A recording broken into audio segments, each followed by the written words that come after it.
1 million.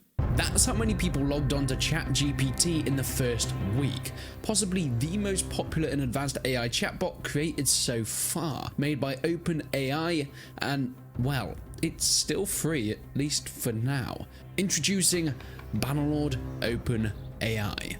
Oh, look who it is again. The guy that brought you Star Wars X-Wing space battles, naval landings, and Age of Empires RTS game modes within Mount and Blade.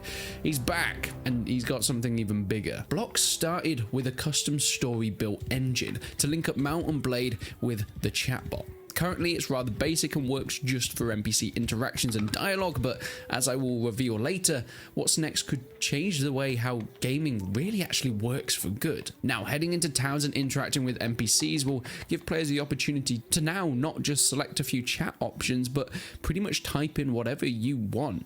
Yes, you can put in anything. Of course, role-playing within the game somewhat helps, as they have been taught about Mount and Blade. Currently, it's clear that OpenAI takes a few seconds to really register what's going on, then type back, but it does do it, and boy does it look cool. The AI has been taught the backstory and where it is in the world. As far as I can tell, it stays consistent, and because of the way OpenAI and ChatGPT works, it remembers your past conversations, so coming back will be similar. You are now talking to an AI engine, yet it feels like it knows exactly who and where it is.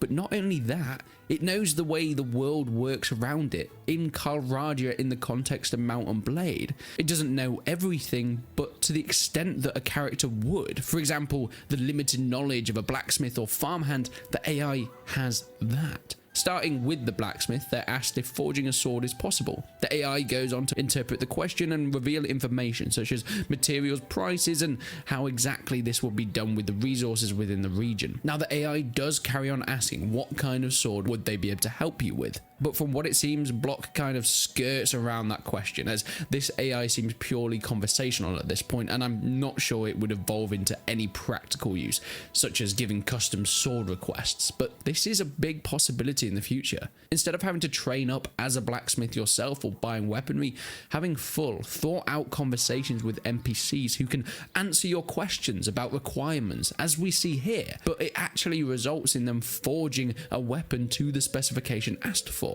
And I mean, there are plenty more use cases like this that are definitely possible in the future. Our blacksmith friend lets us know where they can be found and a little bit about the village itself. In this case, Imla, known for its grape production. As we can see from the resource map, it is true. This village is known for grape production. The AI got that right. So how is this actually done? Well, everything that you can see is completely made up on the fly. None of these conversations are planned, programmed, or scripted. Anyone that has spent some time speaking to ChatGPT will be able to testify that it is kind of a similar experience to that. It's just been linked into Mount and Blade. It still has very coherent sentences that will actually respond with useful and helpful information if it knows the answer. And this is the important part. ChatGPT doesn't just search the web. It remembers conversations and information that is spoken about or been fed into it over past interactions.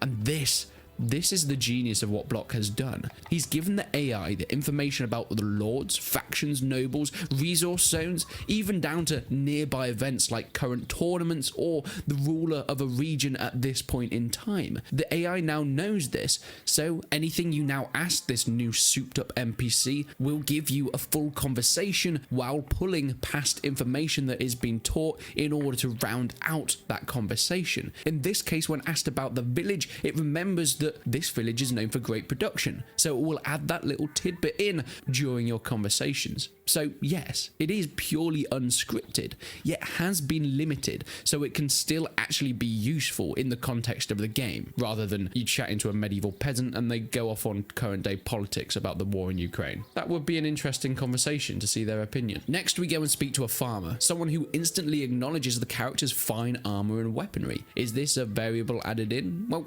it's not entirely confirmed, but I wouldn't see it being an impossibility. The AI sees the game stats of your armor and then responds appropriately. This is not something unheard of. Kingdom Come Deliverance did this years ago. If you're dirty or haven't washed your armor, characters will make exclamations or even respect you less. The opposite happening if you actually look after yourself. It's not just cosmetic. Damaged items will make you look like a chump, and a chump will have a harder time haggling for good deals when bartering with merchants, or persuading someone that you're really trustworthy. Of course, this isn't the same as having an open AI interpret it all in real time, but the core interactions like this would be pretty similar.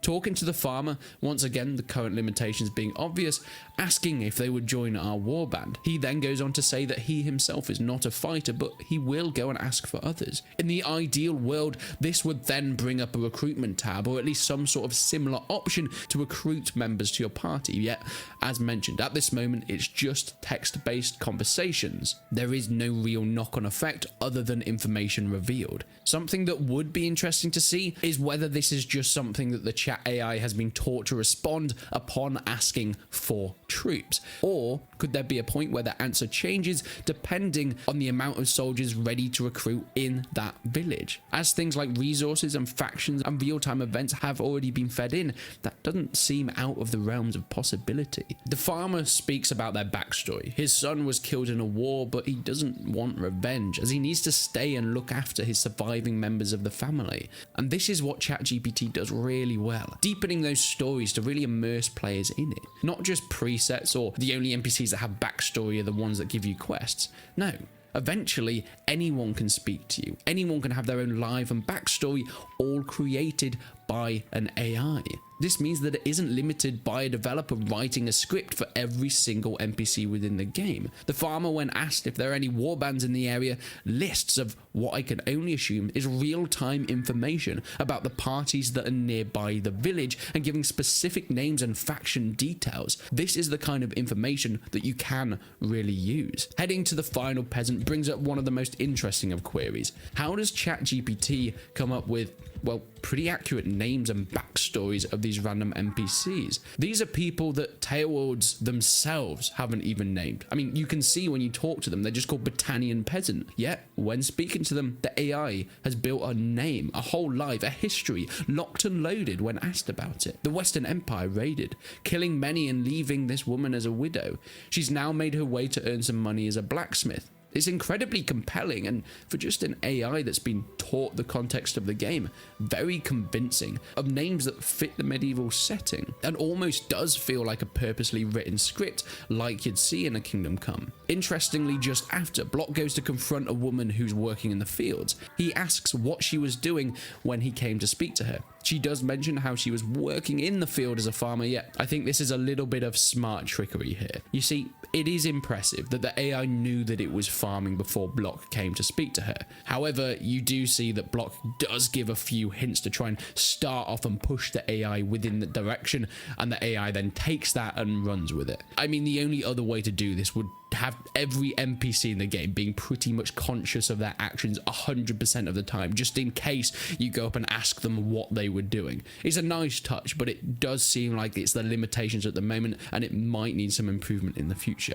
All of this is incredible news, not just for Mount and Blade, but I think games and especially RPGs in general. Having the ability to create a vast world, handing some given parameters to an AI and then letting it loose. Create and tell stories itself, saving developers thousands of hours and bringing so much more depth to their game. Of course, you still need to control main quests and storylines. This would still all have to be in place, but for general world building, it doesn't get much more impressive than what we can see here. One thing I would say, and Block does mention this in the video, a lot of what the AI says or does currently at this point in time needs to come off hints to remember the context of where they are, because of course this AI is not built to be in a medieval world. But what's impressive is that AI knew the position of certain characters within Mount and Blade, so already has its uses outside just world immersion and conversation. It can give you some real information of real-time positions of real-time nobles that you might want to go and speak to.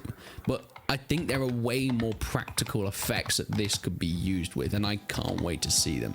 Like I mentioned before, being able to help with recruitment or trading, even forging and crafting.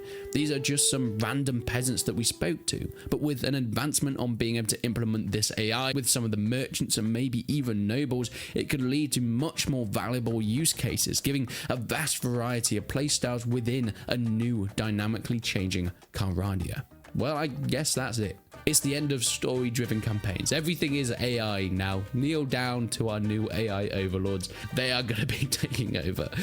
Of course, there is still a long way for this to go, and despite it being slightly terrifying if not implemented well, I actually can't wait to see what AI does for the future of RPGs.